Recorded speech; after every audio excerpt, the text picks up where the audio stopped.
Here's one time when neglecting to take out the trash was actually a good thing. Workers at a New York City museum discovered a 250-year-old letter from the Continental Congress addressed to the people of Great Britain, pleading for reconciliation, and it's about to make the museum some serious cash. Emily Gruchow, who works at Manhattan's Morris Jumel Mansion Museum, was the one who found the 12-page original manuscript in the museum's attic.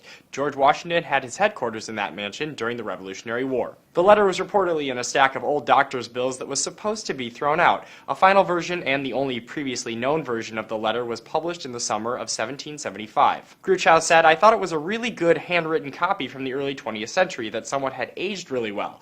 Then it dawned on me that this looks like 250-year-old paper." The author had been completely unknown till now. An expert analyzed the writing and determined it was written by Robert R. Livingston, who was appointed by Congress to write the letter to the people of Great Britain in hopes of creating popular support to convince King George III and his government to reconcile with the Continental Congress. KRMG reports it pleads with the British people for a reuniting of the two nations, citing rigorous acts of oppression which are daily exercised in the town of Boston by an army sent not to protect, but to enslave its inhabitants.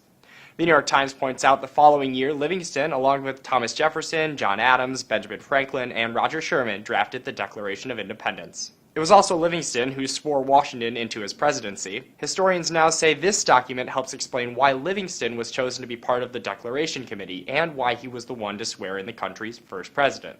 A former assistant editor at the Massachusetts Historical Society said edited drafts of congressional documents from this time after the Revolution had begun, but still a year away from independence, led some fascinating insight into the minds of its authors. The manuscript will hit the auction block in Manhattan on January 26th. It's already estimated to sell for anywhere between $100,000 and $400,000, which will help the museum with restorations. For Newsy, I'm Adam Falk.